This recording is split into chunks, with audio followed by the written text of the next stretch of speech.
बड़ी बहन ऋचा सिंह जी, आदरणीय मंच और सामने उपस्थित सभी विद्वत साथियों, आज जब हम लोग बातचीत कर रहे हैं, निश्चित रूप से सुबह के पहले सत्र और इस सत्र में आप यहां तक पहुंच चुके हैं कि बहुत सारे सवाल जैसे जाति जनगणना का, जैसे महिला आरक्षण का और मुस्लिम पक्ष पर नासिर भाई का जो आया और उसके बाद एक साथी का, उनका नाम मैं नहीं जानता, उनका जो पक्ष आया, निश्चित रूप से ये सब पक्ष हमारे सामने, हमारे दिमाग के पटल पर कुछ लिख गए, कुछ ऐसा लिख गए जो शायद कहीं और से हम न समझ पाए।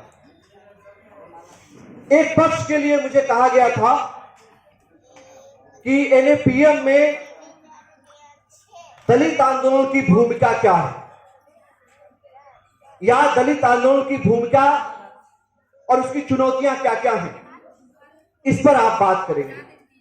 मैं इस पर बात करूं, इससे पहले मैं जाति जनगणना के उस बात पर एक बात सिर्फ कहना चाहता हूं कि जिसकी जितनी संख्या भारी उसकी उतनी हिस्सेदारी, ये नारा 90 के दशक के शुरुआती चरण में कांसी राम जी ने दिया था। आप लोग थोड़ी देर बात बंद कर ले तो बात की जाए, नीलम जी बाद में। तो ये नारा 90 के दशक के शुरुआती दौर का नारा था। मंडल कमीशन लागू नहीं हुआ था, मंडल कमीशन लागू हुआ और ये उत्तर प्रदेश, मध्य प्रदेश जैसे राज्यों में, जिसे हम बहुजन कहते हैं, जिसमें ओबीसी, एससी और एसटी, इस तरह की जो जातियां हैं, लगभग उन्हीं के पास सत्ता रही। बड़ा सवाल है कि जिसकी जितनी संख्या भारी उसकी उतनी हिस्सेदारी। जाति जनगणना हो सकती है, आपने प्रण लिया है, विपक्ष ने प्रण लिया है, और हम सब लोग जितना परेशान है इस सत्ता पक्ष से, निश्चित रूप से सरकार बदल देगी और उसे बदलने के लिए अपनी हर संभव ताकत को लगा देंगे और शायद बदल देंगे। लेकिन यह सवाल दिमाग में आएगा जरूर कि जिसकी जितनी संख्या है उसको कैसे उसकी भागीदारी देंगे, उसके क्या क्या तरीके हो सकते हैं। अब मैं आपको एक बात बताता हूं, एससी की जनसंख्या और एसटी की जनसंख्या हर 10 वर्ष में जाति आधार पर गिनती होती है। लोकसभा और विधानसभाओं में उसका आरक्षण सुनिश्चित है और उस आरक्षण से लोकसभा विधानसभा में चुन करके अपने संख्या के अनुपात में एससी के सांसद और विधानसभा में विधायक जाते। लेकिन देश की कोई एक संस्था बताइए जिस संस्था में एससी एसटी का उसकी जनसंख्या के अनुपात में, या जो उसे प्रतिनिधित्व या उसे आरक्षण प्राप्त है, उसके अनुपात में किसी एक संस्था में भी उसका प्रतिनिधित्व पूरा हो, चाहे वो न्यायपालिका हो, चाहे वो कार्यपालिका हो। विश्वविद्यालयों में एक विश्वविद्यालय मिलेंगे जहां एक भी प्रोफेसर नहीं है, कैडर रैंक का एक भी प्रोफेसर नहीं है, विभाग के विभाग खाली दिखाई देते हैं।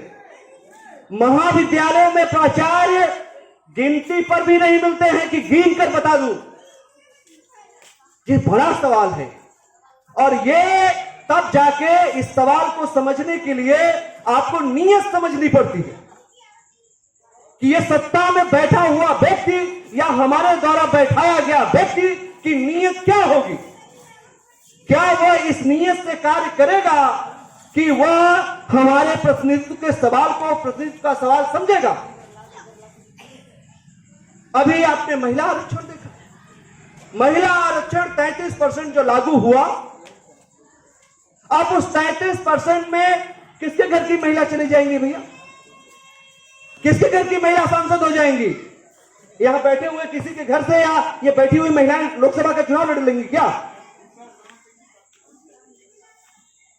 वो पता चलेगा उसी जेपी नड्डा की बेटी लड़ रही होगी।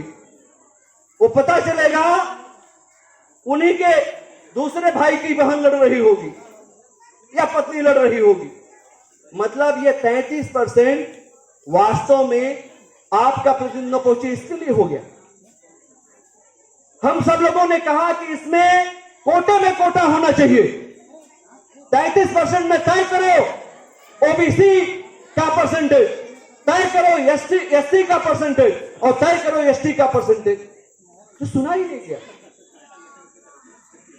अब बताएं कि आने वाली दौर की सरकार ये तय करे कि कोटे में कोटा लागू करेगी। इस देश के ओबीसी के साथ, एससी के साथ, एसटी के साथ, माइनॉरिटी के साथ खड़ी होगी।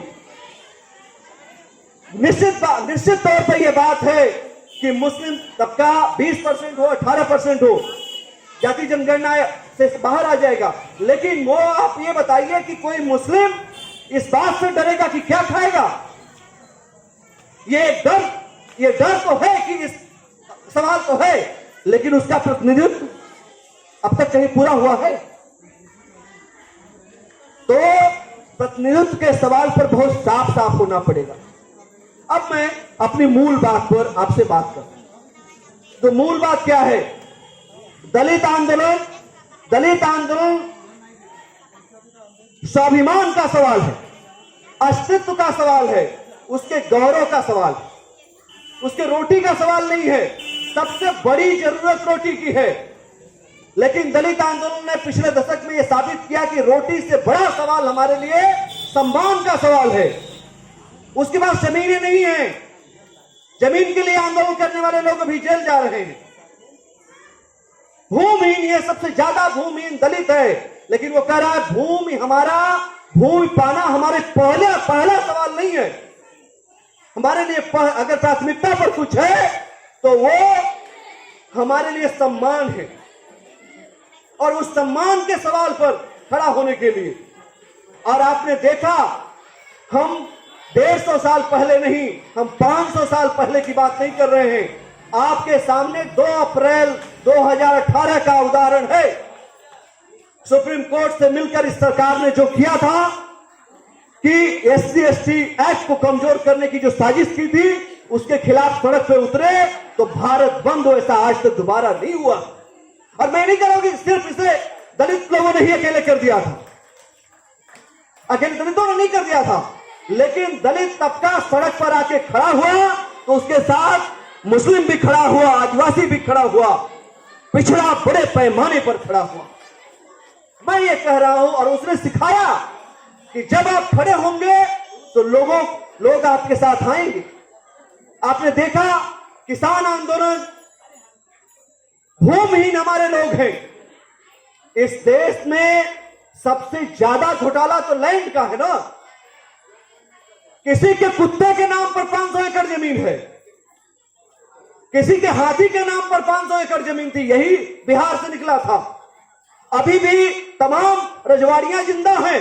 ये फलाने स्टेट है, ठिकाने स्टेट है, और उन स्टेटों के नाम 600 बीघे की बाग और बगीचे और खलिहान खाली है। नदी, तालाब, पोखरे पे उनका कब्जा है।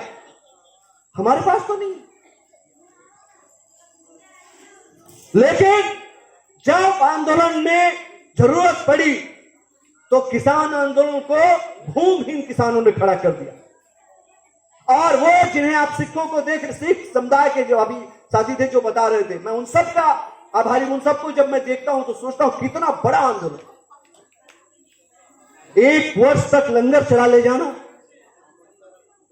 और इस रूप में कि नहीं हटेंगे नहीं, और हमारे अपनी बात मनवा के ही। हम सब में ये ताकत है।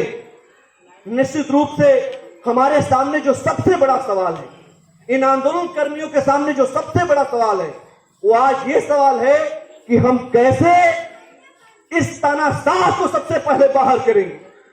ये रोजी रोटी का सवाल, ये जमीन का सवाल, ये भूख का सवाल, ये अस्मिता का सवाल, ये सब संघर्ष, ये अभी आजाद युवा मंच वाले जो बात कर रहे थे उनका सवाल, या दखल वालों का, बेहतरीन बात कर रहे हैं, दखल वालों का और दखल बढ़ाना चाहिए। ये सबके सवाल अब वो एक जगह पहले हल करके तब शुरू हो तो ज्यादा अच्छा।